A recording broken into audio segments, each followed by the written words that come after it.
살면서 사람들이 어떤 그 기대 심리가 높아지다 보면 또 반대로 이 실망도 커지는 경우들을 볼 수가 있어요.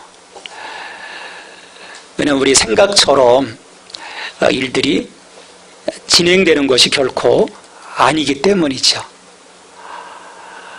저도 이 작년에 우리 교회가 이 강남으로 진출할 때 기대가 높았습니다. 야, 드디어 강남으로 나간다.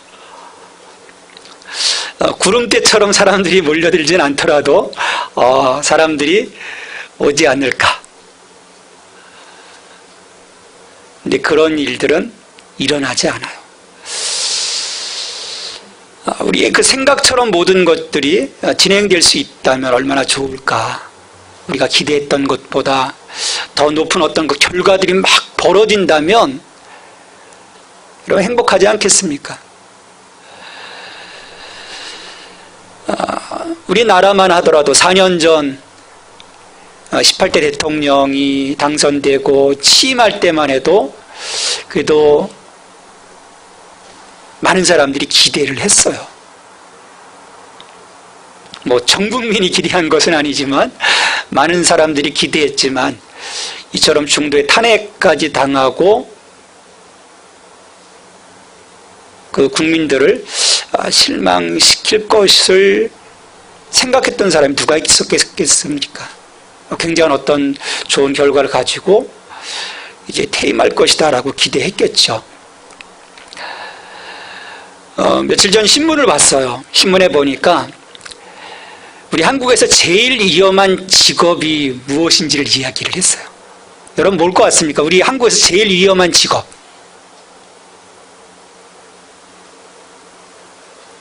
한국의 대통령입니다. 그 글 쓰신 분은 한국의 대통령이 제일 위험한 직업이라는 거예요. 근데 그 내용을 보니까 맞더라고요. 대통령의 그 면면들을 보면 어떤 사람은 망명 가서 결국 고국에 돌아오지 못하고 죽고, 또 한 사람은 부하에 의해 살해당하고, 또 감옥에도 가고, 또 스스로 목숨도 끊고, 자기에게 어떤 그 좋지 않은 일들, 직접적인 일들이 없었던 대통령도 보면 형제, 또 자식들이 감옥에 가고, 또 탄핵당하고. 어떤 대통령이 그런 결과를 여러분 기대했겠습니까? 역사에 남을 어떤 그 위대한 그 대통령에 대한 꿈을 기대했었을 거예요. 근데 그 모든 대통령들이 이 쓴맛을 맛봤습니다. 인생의 쓴맛을 맛봤어요. 우리가 살아가면서 인생의 쓴맛을 기대하는 사람이 누가 있겠습니까? 난 쓴맛을 좀 보면서 강하게 크겠다. 그런 사람들은 없죠. 우리 아이들도 쓴맛 싫어합니다. 아이들이 좋아하는 게 뭘까요? 단맛이에요. 자기들 이가 썩는 것도 모르고 단맛을 좋아합니다. 단맛에 대한 기대가 있어요. 쓴맛을 먹여주면 뱉어버립니다. 하지만 우리들이 어떤 삶을 보면 그런 그 기대와는 다른 방향들로 흘러가는 것들을 늘 경험하게 돼요. 우리 한국의 엄마들도 대단하죠. 아이들에 대한 기대가 굉장히 큽니다. 다 자기 자식들이 영재 같은 그런 기대를 갖고요, 아이들 사교육으로 몰아넣습니다. 한국의 이 교육 현장이 보면 굉장히 왜곡된 것들을 보죠. 그래서 어떻게든 대학까지 보내죠. 아이가 어떤 능력이 있든 없든 보내고자 합니다. 왜냐하면 자기들의 어떤 삶뿐만 아니라 자녀들에 대한 어떤 삶에 대한 기대들을 갖는 거죠. 근데 요즘 이 사회가 석사, 박사까지 간다고 해서 그의 그 삶에 어떤 형통함이 보장되는 것 결코 아니죠. 이 개천에서 용났다, 그런 말도 사라진 지 오래입니다. 어떤 계층 간의 벽을 뚫고 어떤 신분의 상승을 이뤄낸다는 것이 쉽지가 않아요.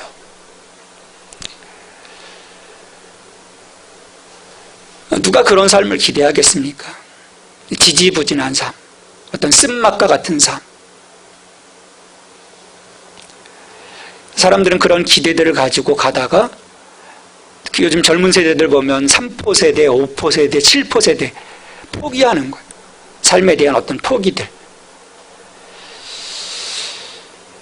우리가 이 땅에 태어난 것은 그런 삶을 살고자 사실 태어난 것은 아닌데 나름대로의 다 축복을 받으며 축하를 받으며 태어난 인생들인데 지금 펼쳐지는 우리들의 어떤 삶을 보면 그렇게 좋은 그림으로만 그려지는 것은 아니죠. 자, 이런 그 삶의 앞에서 나는 어떻게 할 것인가? 나는 무엇을 선택하고 또 무엇을 할 수 있을까? 우리가 고민해 보지 않을 수 없습니다.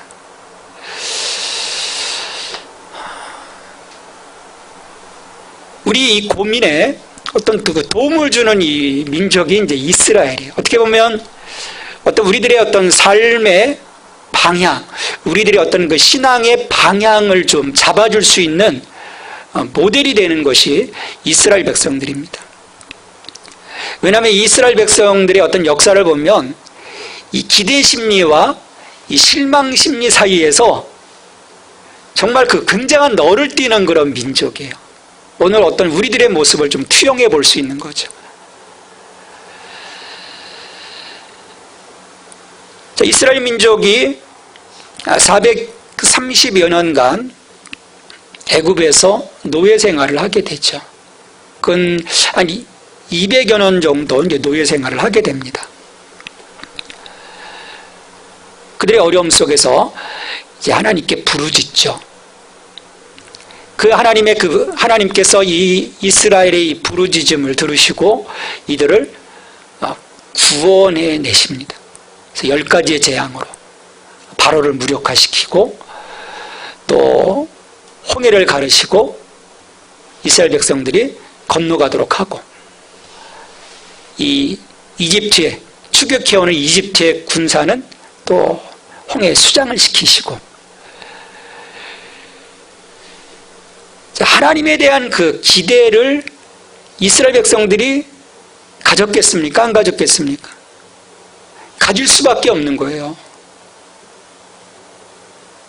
10가지 재앙으로 바로를 무력화시키는 것을 그들이 바라보았습니다.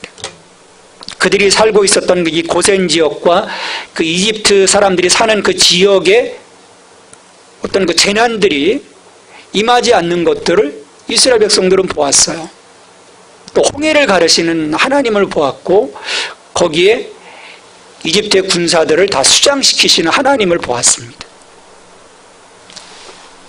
하나님에 대한 그 기대 심리가 높아질 대로 높아진 거예요. 야, 이제는 우린 됐다. 이 노예 생활에서 하나님이 우리를 저 가나안 땅으로 이끌어 가신다고 하니까 이제는 우리는 고생 끝이다. 앞으로는 우리 하나님이 있는데 뭐가 두려울 게 있냐, 뭐가 걱정되냐. 굉장한 어떤 기대를 가지고 모세를 따라 이제 가나안으로 가죠. 이 성경을 보면 하나님이 길을 틀어서 이제 홍해로 가게 하셔서 어떤 광야길로 인도를 하시는 그 장면이 오늘 장면이에요. 홍해 앞에서 그들을 하나님을 찬양하던 이들이 이제 수루 광야로 나가면서 어떻게 했습니까? 그 모래바람 속에서도 그 엄청난 그 기억들을 갖고 있었기 때문에 찬송했을 거예요. 야, 우리 위대하신 하나님, 야, 굉장하신 하나님. 근데 첫째 날, 둘째 날, 셋째 날 3일 길을 걸어가는 동안에 물이 없는 거예요. 가졌던 물들이 떨어졌습니다. 이 장면을 한번 묵상을 해봤어요. 첫째 날 어땠을까? 하나님에 대한 기대가 있는데요. 홍해도 건너신 하나님, 이 자그마한 물쯤이야 라는 생각을 가지고 하나님을 찬양했을 거예요. 둘째 날 아마 어린애들이 칭얼댔을 것 같아요. 아빠 물 먹고 싶어. 아이 조금만 참아. 우리 하나님이 물 주실 거야. 참아. 셋째 날 이제 병자들 또 우리 연약한 어르신들 막 또 야 애비야 나 목마르다. 아 아버님 조금만 참으세요. 우리 하나님 물 주실 거예요. 3일째까지요 불평 한마디 없었을 거예요. 왜? 하나님에 대한 기대치가 있었기 때문이요. 야 우리 하나님 물 주실 거야. 그리고 마침내 3일길을 걸은 끝에 마라에 도착했을 때 물을 발견합니다. 여러분 그때 이스라엘 백성들의 그 마음이 어땠을까요? 여기서는 지금 표현이 안 되고 있어요. 표현이 안 되는데 그 짧은 순간에 그 수많은 이스라엘 사람들이 어떻게 했을 것 같아요, 여러분? 환호성을 지르고 야 물이다. 하나님 물 주셨다. 맞아. 우리 하나님 우리 기대를 저버리시는 분이 아니야. 이야. 사람들이 기뻐했을 거예요. 하나님을 찬양했을 겁니다. 그리고 물을 마시기에 사람들이 물가로 달려가 물을 마셨어요. 근데 물을 마시자마자 황급히 물을 내뱉습니다. 물에 소금기가 너무 많아 도저히 먹을 수 없는 쓴 물이었어요. 죽음의 물입니다. 생명의 물이 아니었어요. 여러분 이 장면이냐 믿는 도끼에 발등 찍히는 장면입니다. 물을 주셨는데 3일 동안 물 없이 걸어오다가 물을 만나서 마시려고 했는데 쓴물이다. 단물을 기대했는데 쓴물이다.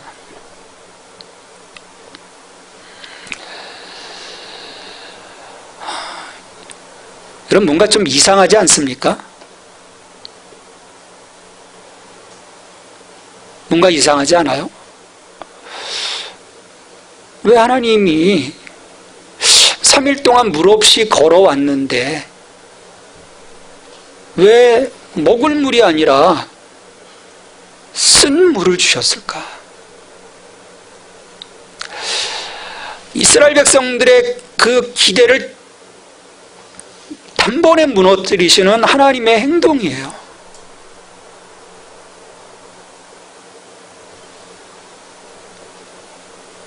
홍해의 많은 물 앞에서 단번에 그 많은 물을 가르신 하나님, 문제를 해결하신 하나님인데 지금 이 물이 없는 이 상황 속에서 하나님은 해결해 주시지 않고 오히려 더 새로운 문제를 그들에게 던져주신 거예요. 하나님께서 왜 그러셨을까? 여러분 이스라엘이 지금 광야길까지 온 것이 실은 자의적인 것보다는 하나님이 그들을 약속의 땅으로 데려가시겠다고 지금 끌고 나오신 거예요. 강권적인 역사들을 통해서 끌고 나오신 거예요.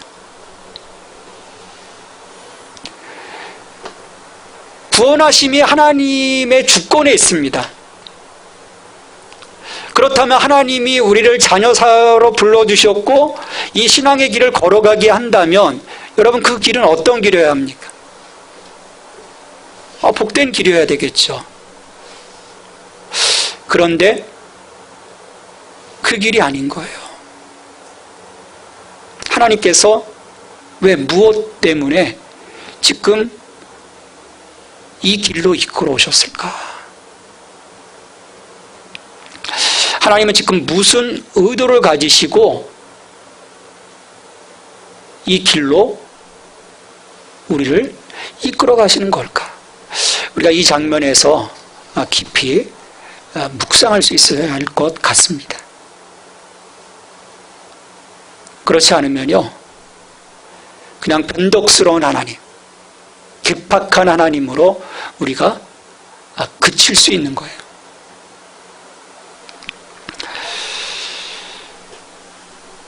우리가 신앙을 살아가면서 그런 하나님에 대한 그 오해를 할 때가 많습니다. 왜 하나님은 날 불러놔 주시고 왜 나로 하여금 이 신앙의 길에서 나를 오히려 힘들게 하실까? 그런 불평을 좀 듣는 경우들을 봐요. 왜냐하면 사람들이 어떤 종교에 대한 기대가 있어요. 어떤 형통함에 대한 기대가 있습니다. 내가 뭔가 행한 만큼 당신도 내게 뭔가 해주셔야 되지 않겠습니까? 라고 하는 그런 기대를 우리는 갖고 있는 거예요.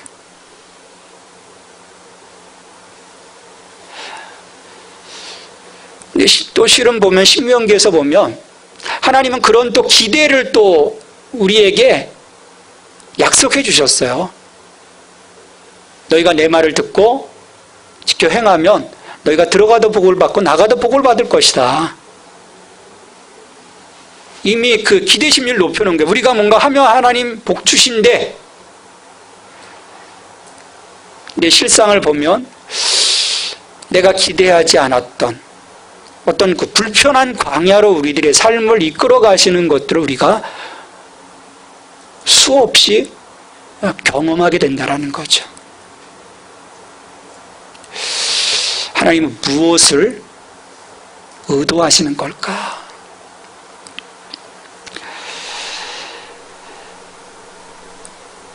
자, 이처럼 자기들의 그 기대를 저버린 그 하나님 앞에서 이스라엘 백성들은요, 3일 동안 참았던 불평을 하기 시작합니다.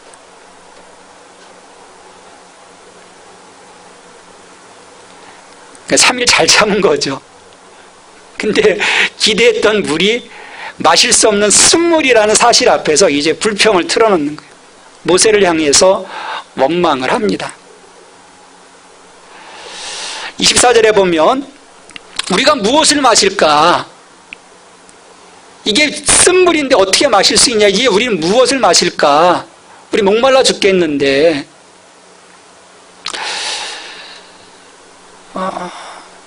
여러분, 이스라엘의 불평이 정당한 불평일까요? 아니면 부당한 불평일까요? 어떻게 생각하세요?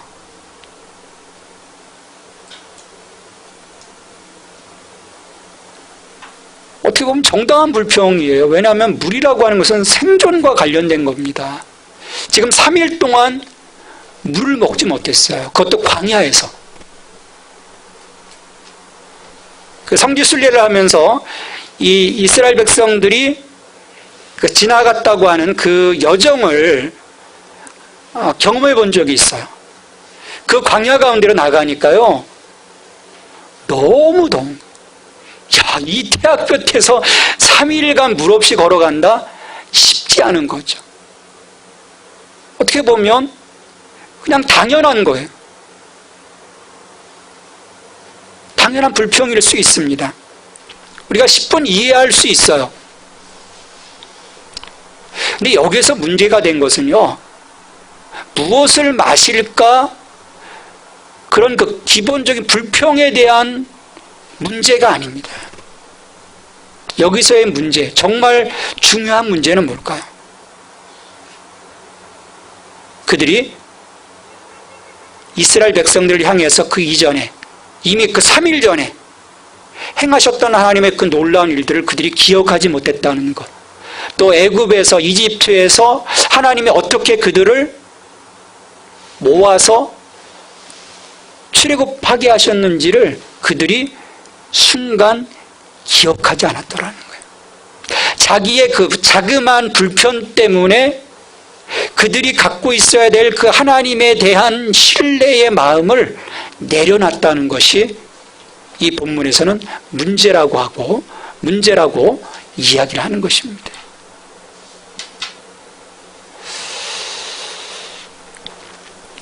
그러니까 상황이 악화되면요, 자동적으로 불평이 튀어나오는 거예요.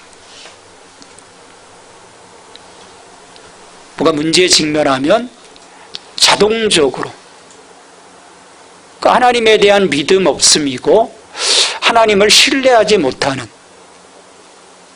그들의 어떤 그 민낯을 드러내는 모습인 것입니다. 이런 꼬인 상황 앞에서 이 민족의 지도자 모세는요, 다른 방법을 모색합니다. 하나님께 부르짖습니다. 하나님께 기도합니다. 여러분, 쓴물 앞에서 불평할 수 있습니다. 좀 우리가 좀 솔직해졌으면 좋겠어요. 여러분, 뭔가 잠깐의 어떤 불편함이 있고 문제가 있고 어려움이 있을 때 바로 그냥 무릎 꿇고 주여! 여러분 그렇게 합니까? 쉽지 않아요. 저도 기도가 순간 튀어나오기보다는 어떨 땐 불평하기도 합니다. 다시 마음을 가다듬고 이제 기도하죠. 마라의 쓴물 앞에서 불평만 하고 있으면 결코 그 불평 때문에 쓴물이 단물로 바뀌는 그런 기적은 일어나지 않습니다. 또 불평하는 사람들과 왈가불가한다고 해서 쓴물이 단물로 절대로 바뀌지 않아요. 모세는 그걸 알고 있었어요. 그래서 저들이 불평할 때 니들 왜 불평하냐, 왜 하나님을 기억하지 못하냐, 그들에게 충고를 주고 그들에게 하나님께 우리 기도하자, 그런 소리 하지 않았어요. 자기 스스로 문제 해결을 위해 하나님께 부르짖었습니다. 기도했습니다. 이런 거기에서부터 그 마라의 쓴물을 먹을 수 있는 물로 바꿀 수 있는 해결이 시작이 되는 것이죠. 하나님께서 모세의 부르짖음을 들으시고 그 근처에 있는 한 나무를 가리키셨어요. 그걸 어떻게 하라고 하나님이 직접 말씀해 주지는 않으셨어요. 근데 모세가 하나님이 그 나무를 가리키시자 거기에서 나뭇가지를 꺾어서 그 물을 물속에 나뭇가지를 던져 넣습니다. 던져 넣자마자 쓴물이 단물이 되었어요. 그냥 물이 되지 않았다라고 얘기를 합니다. 단물이 되었다. 쓴물이 단물이 됐다. 이게 하나님의 치유의 방법입니다. 그 쓴물을 그냥 원상의 본래의 물로 바꾸시는 하나님이 아니라 그 쓴맛을 단맛으로 바꾸신 하나님. 이 어떻게 보면 그 하나님의 손길을 통해서 늘 우리들의 삶에는 업그레이드가 이루어지는 것을 보게 돼요. 원상의 복이 아니에요. 하나님의 회복은. 그 욥도 보면 원상의 복이 아닙니다. 정말 많은 것을 잃었지만 그 이상으로 하나님이 회복시켜 주시는 것을 우리는 욥기를 통해서 또 보게 되죠. 그게 하나님의 해결 방법이에요. 모세는 순종해서 그냥 나뭇가지를 던져 넣었을 뿐입니다. 우리는 종종 그 하나님의 어떤 내가 문제 앞에 섰을 때 그 문제를 해결해 가시는 하나님에 대한 엄청난 그 기대들을 해요. 야, 뭔가 어떤 놀라운 방법을 하나님 해결하실까? 아니에요. 하나님은 일상 속에서 그냥 어떻게 보면 하찮은 것들, 그냥 우리가 중요하게 여기지 않았던 것들, 근데 그런 것들을 통해서 그 문제를 해결하게 하세요. 그 아람의 군대 장관 그 나아만이 나병에 걸렸어요. 이스라엘에 선지자가 있으니까 가서 그분에게 가면 낫게 될 거라고 하는 여종의 말을 듣고 나아만 장군이 나갑니다. 자, 그때 엘리사가 어떻게 합니까? 가서 요단강물에 가서 7번 담갔다 하십시오. 나아만이 어떻게 합니까?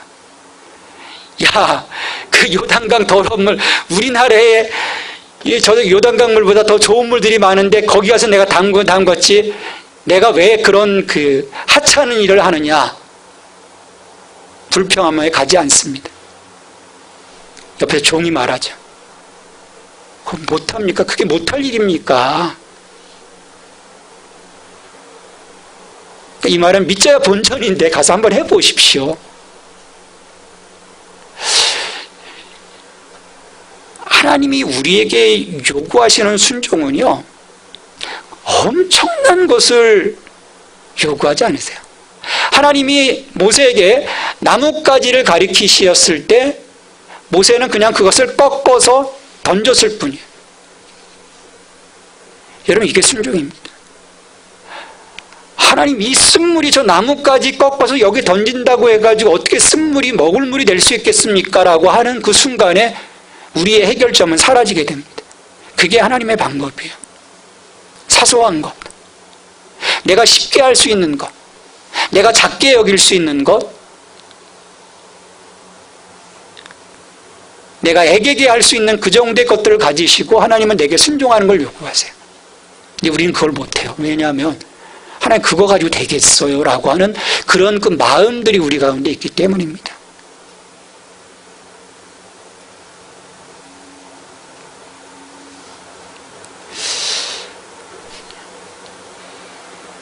이 순종 우리가 못하겠습니까? 나뭇가지를 꺾어서 그냥 집어넣는 건데.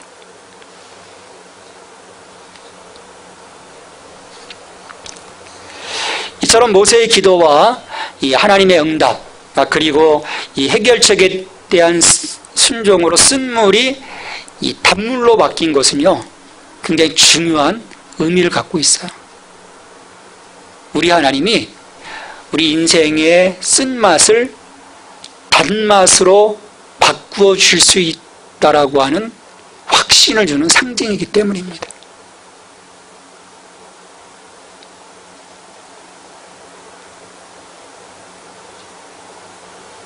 우리의 삶을 치유하시는 하나님에 대한 기대를 갖게 하는 중요한 장면인 것이죠. 또 여기서 중요한 것이 있어요. 이 광야를 1기와 2기로 나눌 수가 있어요. 근데 1기 때는 이 백성들이 웬만한 그 투덜거림에 하나님은 그렇구나, 알았어 너희들 불편하구나, 물이 없어, 물 줄게. 먹을 게 없구나, 니들이 지금 굶고 있구나, 그래 먹을 거 줄게. 하나님이 그들의 어떤 그 불편함을 들으시고 그것들을 공급해 주시고 채워주시는 것을 보게 돼요. 근데 광야 2기 때는 그들이 불평할 때 하나님이 그들을 심판하시는 것을 보게 돼요. 이 1기와 2기를 가르는 그 시점이 있습니다. 바로 시내산 언약이에요. 시내산의 언약은요, 하나님과 이스라엘 백성의 쌍방계약입니다. 이스라엘은 하나님의 그 말씀을 순종함으로 하나님의 백성이 되어지고, 또 하나님은 이스라엘이 하나님이 되어지는 언약을 통해서 그들이 어떤 그 책임감을 갖게 되는 거죠. 근데 가데스 바네아 이후에 이들이 그런 그 하나님을 향한 그들의 어떤 순종과 그 하나님의 그 주권을 인정하고 그 앞에 무릎 꿇는 그들의 어떤 그 태도, 그 불평함을 통해서 그것들을 뒤엎어버리는 것에 대한 책임감을 하나님의 물으시고 심판하시는 것을 보게 돼요.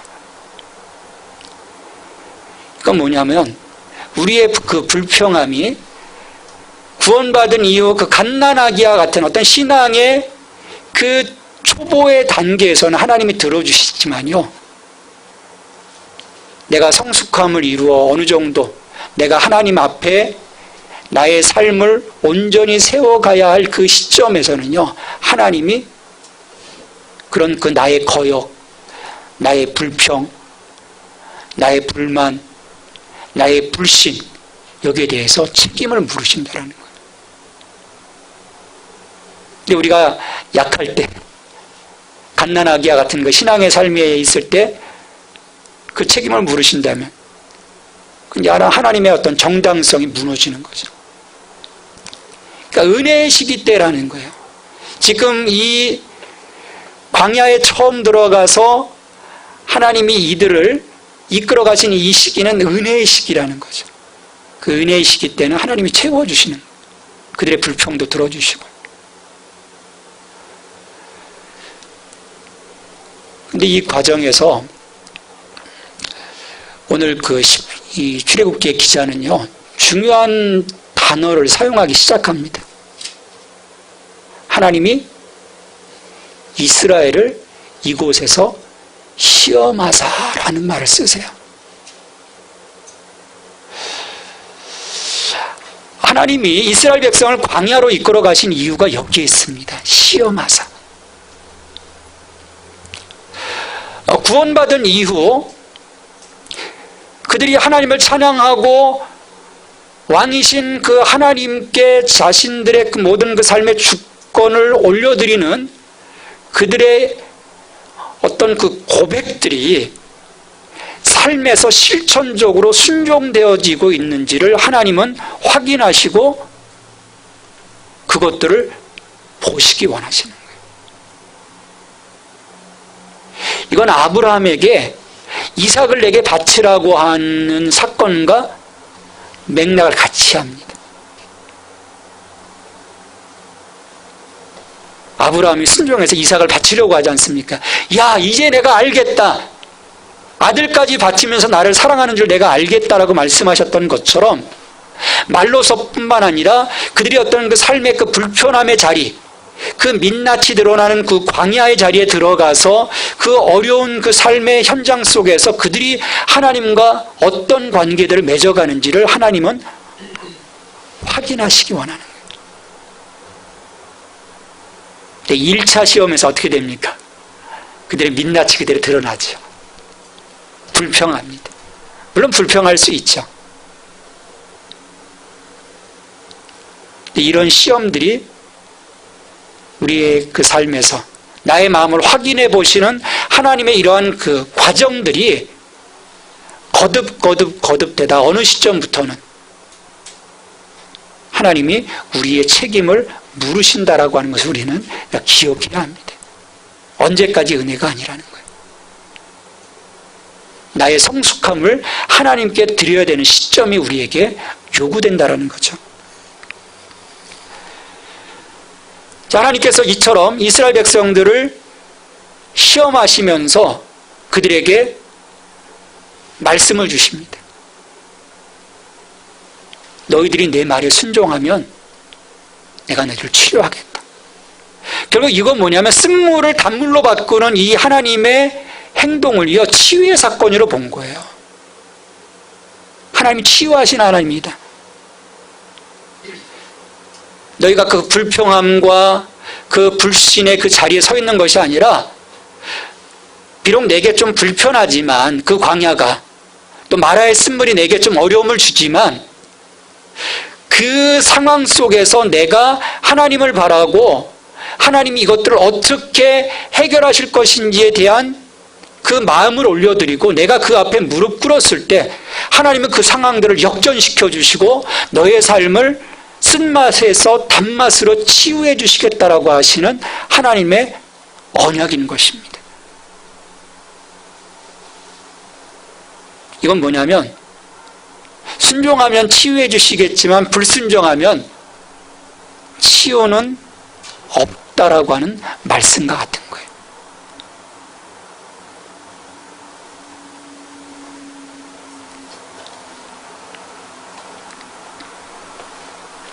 이처럼 치유하시는 하나님 때문에 3.1길 갈증 끝에 이 마라에서 목을 죽인 이 백성들 하나님 어디로 이끌어 가십니까? 오늘 27절의 말씀 보면 엘림으로 이끌어 가세요. 거기에는 종려나무와 또 12샘이 어떤 그 풍성함의 그 자리로 하나님이 이스라엘 백성들을 이끌어 가셔서 그들을 위로하시고 그들로 하여금 또 안식케 하시는 또 어떤 쉼의 시간들을 주시는 것을 보게 됩니다. 하나님은 마라의 쓴물 그 자리가 아니라 우리를 엘림으로 이끌어가기를 원하세요. 마라의 쓴물은 이 마라의 쓴물 그 자리는요 우리를 시험하는 자리입니다. 내가 하나님 앞에 어떤 모습으로 서느냐, 하나님께 어떤 마음을 드릴 것인가를 보시는 자리라는 거예요. 근데 거기서 내가 하나님에 대한 그 기대를 내가 놓지 않을 때 하나님은 우리를 엘림으로 이끌어 가실 것입니다. 그것은 다분히 어떤 물질적인 풍요함의 자리가 아니라 하나님의 샬롬의 자리인 것입니다. 오늘도 하나님은 계속해서 우리를 광야의 자리로 이끌어 가실 거예요. 물론 은총의 자리, 풍성함의 자리도 있지만 우리의 자기 부인의 삶을 위해서 내가 하나님 앞에 나를 어떻게 내려놓을 것인지, 그 현장에서의 실습을 통해서 나로 하여금 나를 온전히 내려놓도록 그런 과정들을 이끌어 가실 것입니다. 당장에 불편할 수 있어요. 당장에 내 기대가 채워지지 않을 수 있습니다. 히딩크가 말했던 것처럼 여전히 배고플 수 있어요. 그러나 우리가 좀 믿고 갑시다. 하나님이 나를 어떻게 이끌어 가실 것인지, 하나님이 나를 어떻게 세워 가실 것인지, 내 인생의 쓴맛을 단맛으로 하나님이 어떻게 치유해 가실 것인지 우리 하나님을 믿고 그 길을 우리가 걸어갈 수 있게 되기를 바랍니다. 그 길을 우리가 갈 때 우리는 분명 우리의 삶을 치료하시는 하나님을 만나게 될 것입니다. 그리고 우리의 삶의 회복, 우리 인생의 쓴맛이 단맛으로 바뀌는 은총의 자리가 우리의 삶에서 이루어질 줄 믿습니다. 하나님, 이스라엘 백성들을 그 마라의 그 쓴물로 이끌어 가셔서 그곳에서 그 쓴맛을 단맛으로 바꾸시는 치료자 하나님을 경험케 하신 것을 이 말씀을 통해서 보게 됩니다. 하나님, 우리의 삶을 치료하시는 하나님을 우리가 바라볼 수 있게 도와주시옵소서. 우리가 살아가면서 겪는 많은 아픔들도 있습니다. 어려움들도 있습니다. 주님, 그와 같은 삶의 자리에서 내가 어떤 선택을 해야 될지 성령을 통해서 분명하게 깨닫게 하여 주시옵소서. 불평, 불만으로 점철된 그런 삶이 아니라 그 앞에서 그것들을 다시금 새롭게 하실 하나님에 대한 그 기대를 가지고, 믿음을 가지고 우리들의 삶을 살아나갈 수 있도록 늘 저희들을 격려해 주시기를 간절히 소망합니다. 우리의 마음이 더욱더 굳세게 될 수 있기를 원합니다. 쉽게 무너져 내리는 그런 약한 마음의 소유자가 되지 않게 도와주시옵소서. 우리를 향하신 하나님에 대한 온전한 그 믿음과 또 하나님과의 동행함을 통해서 매일매일의 삶이 우리 삶을 치유하시는 하나님과의 동행의 삶이 될 수 있도록 도와주시옵소서. 늘 하나님의 은혜가 풍성한 삶이 되기를 원합니다. 메마른 삶이 아니라 엘림과 같은 하나님께서 우리에게 주시는 그 샬롬의 삶이 되어지기를 간절히 소망합니다. 그 삶으로 나아가기까지 우리의 삶에 거듭 이어지는 그 모든 그 시험들을 능히 이겨내게 하여 주시옵소서. 믿음으로 이겨내게 하여 주옵소서. 말씀으로 이겨내게 하여 주옵소서. 성령 안에서 이겨내게 하여 주시옵소서. 예수 그리스도의 이름으로 기도하옵나이다. 아멘.